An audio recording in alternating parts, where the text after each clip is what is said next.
मैं पढ़ के आता हूँ, मैं पढ़कर आता हूँ, बिना पढ़ाई लिखाई के बात कभी नहीं करता मैं। मुट्ठी भर विपक्ष समझा रहा है, ये मेरे गले नहीं उतरती बात। एक सेकेंड गोपाल बाबू, अब रुकिए ना। मौका संदीप जी मैं और दूंगा।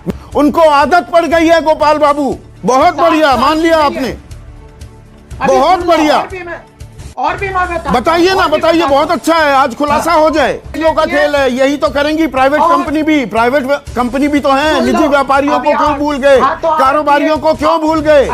वो कम दाम पर खरीद रहे हैं ना, यही तो बात है। तो लीगल गारंटी दे दो।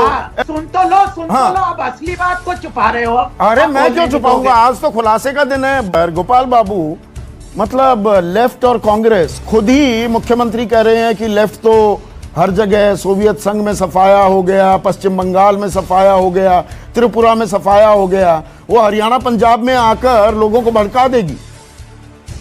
नहीं, लोगों को भड़का सीधे लेफ्ट और कांग्रेस की बात नहीं है।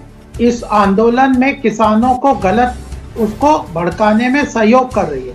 जो आंदोलन हो रहा है उसके ऊपर चढ़ के उसमें अपनी राजनीतिक रोटियां सेक रही है। यह बात, इसको डिनाई नहीं कर सकते, इसको डिनाई नहीं कर सकते। मतलब जो बीजेपी, आप लोग देश को नोटबंदी समझा सकते हैं, 50 दिन सारी दुनिया, पूरा देश लाइनों में खड़ा रहा अपने ही पैसे निकालने के लिए। आपने देश को जीएसटी समझा दी, आपने देश को 370 समझा दिया, आपने ताली थाली बजाने के लिए देश को उत्साहित किया, घर में रहने के लिए भी प्रेरित कर दिया, लेकिन आप किसानों को कानून नहीं समझा पाए और मुट्ठी भर विपक्ष समझा रहा है। ये मेरे गले नहीं उतरती बात।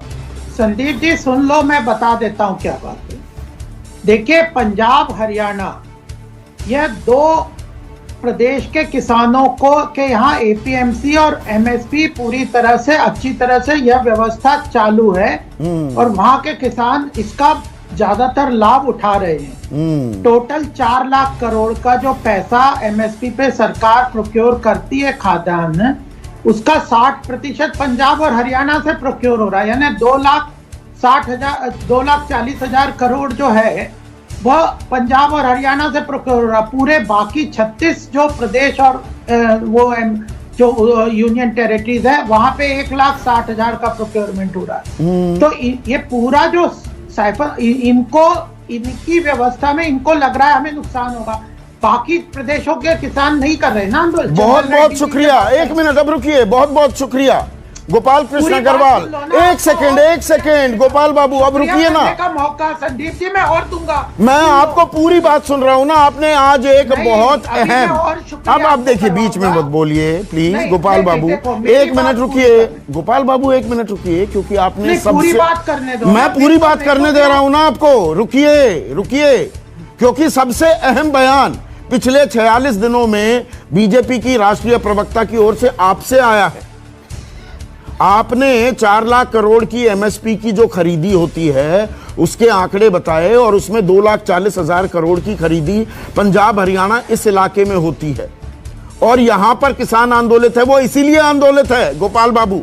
बहुत बहुत शुक्रिया, आपने ये माना। अब बात सुनिएगा पूरी। उनको लगता है सिर्फ मुझे रखिए स्क्रीन पर, सिर्फ मुझे रखिए। बात समझिए, आपने मान ली वो बात कि ये 2,40,000 करोड़ की जो यहां खरीदी होती है, इनको लगता है नए कानून आए, ये एपीएमसी व्यवस्था खत्म हो जाएगी, सरकारी खरीद खत्म हो जाएगी, इसीलिए आंदोलित हैं। और आपने मान लिया बाकी 36 राज्यों में और यूटीज में जो 34 बची, वहां पर सिर्फ 1,40,000 करोड़ की खरीदी होती है एमएसपी पर। उनको आदत पड़ गई है गोपाल बाबू। जो आप कहते हैं ना वो आंदोलित क्यों नहीं होते। बिहार में 42,000 रुपए सालाना आए हैं, वहां पर एपीएमसी में खरीदी होती ही नहीं, 2006 से नहीं हो रही।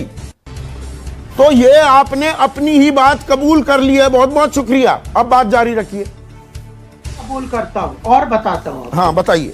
पूरा जो खाद्यान्न का प्रोक्योरमेंट है उसका केवल 15% जो है वो एमएसपी पे सरकार खरीदती है और वह पीडीएस का जो पब्लिक डिस्ट्रीब्यूशन सिस्टम के लिए सरकार खरीदारी करती है एमएसपी पे।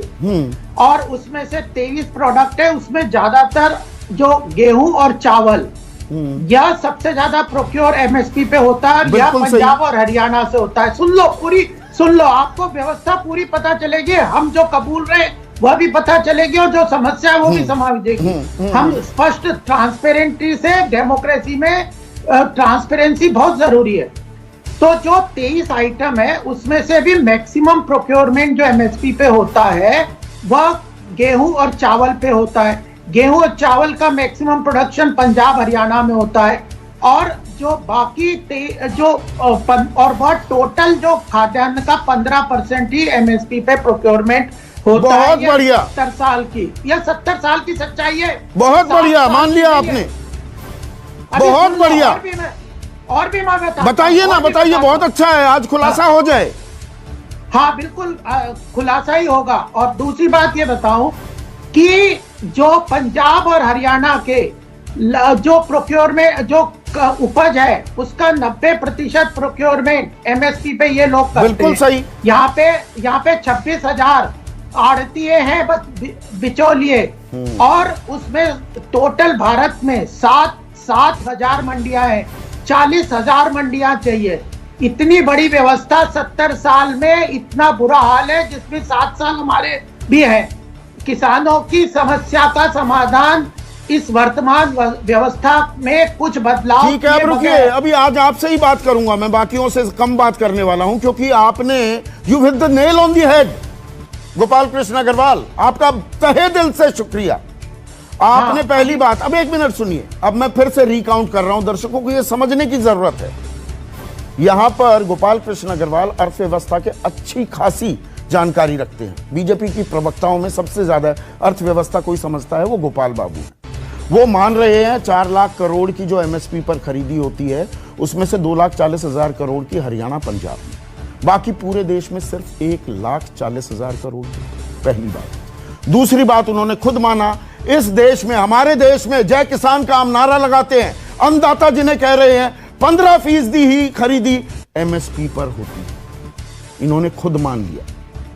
दूसरी बात, शांता कुमार कमेटी कहती थी 6% ही खरीदी होती है, मैं इनका आंकड़ा मान लेता हूं, 100 में से 15%। तीसरी बात इन्होंने मान ली, 23 फसलों की जो लिस्ट की बुआई से पहले जी हमने दाम न्यूनतम समर्थन मूल्य की घोषणा कर दी, उनमें से महज 2 में ही ज्यादातर खरीदी होती है, बाकी किसमें खरीदी ही नहीं होती। समझ लीजिए, ये बीजेपी के राष्ट्रीय प्रवक्ता खुलासा कर रहे हैं, वो खुद मान रहे हैं। तो किसान को औने पौने दाम पर अपने फसल बेचनी पड़ती है। बताया जाता है नहीं जी, एमएसपी पर तो सरकार खरीदेगी, बाकी ऊपर के दाम पर भी बेचिए ना, मंडियां आपके लिए खोल दी। 15% ही खरीदी होती है, 85% औने पौने दाम पर बिकते हैं। तो अगला सवाल अब यह भी बता दीजिए, आज जब खुलासे पर खुलासे हो रहे हैं गोपाल बाबू, तो एमएसपी को लीगल गारंटी क्यों नहीं दे देते? आप खुद मान रहे हैं 15% होती है एमएसपी पर खरीदी। सुन लो पूरी बात सुन लो। हाँ सुनाइए। हाँ, अभी एक और खुलासा, 2 और करूंगा मैं। प्लीज। सच्चाई बोलना हरदम अच्छा रहता है। अरे आप बोल रहे हैं, बाकी नहीं बोलते आपके सहयोगी। नहीं, बहुत और अच्छा। मैं बताता हूँ। हाँ, और मैं बताता हूँ, जो 85% बाकी खाद्यान्न अभी उपज होती है वह पूरा आड़तियों के अंतर्गत, आड़तियों के एपीएमसी मंडी के अंतर्गत ही आड़तियों के द्वारा एमएसपी के बहुत कम दामों पे खरीदा जाता है। बहुत अच्छा। ये और एक और बात बताने दो, फिर आपकी बात पूरी होगी। और जनता को, आम जनता को एमएसपी और उससे ऊपर ये खाद्यान्न मिलता है। एक एग्जांपल आपको देता हूं, 5800 का एमएसपी है, सरकार 15% एमएसपी पे खरीद लेगी, मान लो एग्जांपल ले रहा हूं, 85% वो खाद्यान्न 2,400 रुपए, 2,500 रुपए, 3,000 रुपए में आड़तिये खरीदते हैं। जनता को वही माल 6500 में और उसके ऊपर मिलता है। बहुत बढ़िया। और ये जो आड़तिये हैं, ये तो 3,000 में खरीद के 6500 में बेचते ही है, ये मुनाफा अपनी जेब में है। उसके साथ उन्हें एपीएमसी में 6% की फीस मिलती है, जिसमें 3% सरकार, प्रदेश सारा आड़तियों का खेल है। यही तो करेंगी प्राइवेट कंपनी भी तो है। निजी व्यापारियों को क्यों भूल गए? कारोबारियों को क्यों भूल गए? वो कम दाम पर खरीद रहे हैं ना, यही तो बात है। तो लीगल गारंटी दे दो एमएसपी को। सुन लो ना पूरी बात। तो मैं सुन रहा हूँ जी, सुन रहा हूँ। हाँ, और ये आड़तिये भी प्राइवेट ही है। ये क्यों ऐसा कर पा रहे हैं? क्योंकि तो एपीएमसी क्या की आप मोनोपोली प्राइवेट है। व्यापारियों के पक्ष में बोल रही है सरकार? न्यूनतम समर्थन तो मूल्य सुन को तो लो, लीगल गारंटी सुन दे तो दो, लो। क्यों नहीं देते? संदीप जी पूरा तो सुन लो, जनता मैं पूरा को सुनूंगा सच्चाई आज। पहुंचने दो। हाँ, जो ये आड़तिये है ऐसा क्यों कर पा रहे हैं? 3000 में खरीद के 6500 में ना क्यों अभी बेच 3000 पा रहे नहीं, हैं? अभी 2400 माना था, 2500 माना था, 2800 के दाम 2400 की से जगह। 3000 हाँ, के थोड़ा बीच में करेक्शन कर सही। लिया आपने, मैं समझ गया। हाँ नहीं, 2400 से 3000, मैं हाँ। कह रहा हूं 2400, मैं एग्जांपल ले रहा हूं। हाँ। तो उसके बाद ये क्यों कर पा रहे हैं? क्योंकि एपीएमसी मंडी का जो कानून है वर्तमान में, वह इनको मोनोपोली, एकाधिकार देता है कि किसानों को मजबूरन मंडियों में बेचना पड़ेगा। सिर्फ मंडी में ही उन जाते हैं, आड़तियों के- मंडी में तो 15% खरीद होती है, बाकी नहीं, तो नहीं, कारोबारी सारी व्यापारी खरीद रहे हैं ना, सरकारी मानिए। खरीदार नहीं, सरकारी अरे खरीद आज इतना APMC खुलासा कर दिया, एक और सही ये भी मान लीजिए ना गोपाल बाबू। 85% भी मंडियों में ही होता है, लेकिन वो सरकार नहीं खरीदती, वह आड़तिये तो अपने सरकार मनमानी से नहीं कर- खरीदती तो बना दीजिए ना एमएसपी को लीगल गारंटी। अरे पूरी तो सुन लो ना, जब मैं साफ बोल रहा हाँ, हूं तो सुन तो बोलिए। लो पूरी। यह 85% एमएसपी से बहुत नीचे दामों पे क्यों खरीदते हैं ये आड़तिये? क्योंकि मत खरीदने दो ना इन्हें, करिए लीगल अरे गारंटी। सुन तो लो, सुन हाँ। तो लो, अब असली बात को छुपा रहे हो। अरे आप मैं बोलने क्यों नहीं छुपाऊंगा, दोगे। आज तो खुलासे का दिन है, बहुत अच्छे खुलासे कर हाँ रहे तो हो, फिर करिए सुन लो ना। पूरी हाँ, बात स्पष्ट बता रहा हूँ, जब अपनी काम कमी बता रहा हूँ तो बता रहा हूँ। हाँ बताइए। एकाधिकार है इन मंडियों का। इन मंडियों के अलावा किसान कहीं माल अपना नहीं बेच सकता, वो मजबूरन इन आड़तियों को बेचता है। किसने जिसके कहा नहीं बेच कारण- सकता? कौन ये से कानून में लिखा है? APMC के अंदर। कौन से कानून में लिखा है? कौन से APMC कानून में लिखा है? अरे एपीएमसी में है। जी नहीं, पढ़ कहाँ लो। लिखा है? एपीएमसी के कानून में लिखा है। क्या लिखा है? कि मंडियों के अलावा किसान कहीं अपना माल नहीं बेच सकता। ये कहाँ लिखा हुआ है? किसने बताया APMC आपको? एक्ट में। कौन सी एपीएमसी एक्ट पढ़ ली आपने? अरे सब देख लो, आप पढ़ लो ना, आप पढ़ मैं पढ़ के आता हूँ, मैं पढ़कर आता हूँ, बिना पढ़ाई लिखाई के बात कभी नहीं करता मैं। हाँ तो किसान आड़तियों के अलावा इन मंडियों के जिसको अलावा बेचना चाहे कहीं नहीं किसान माल पहले बेच दिन सकते से बेच वर्तमान सकता में। है। जो आप कहते हैं ना नहीं एक बेच देश एक सकता। बाजार बना दिया, अरे ये आ पहले भी जाओ था। कल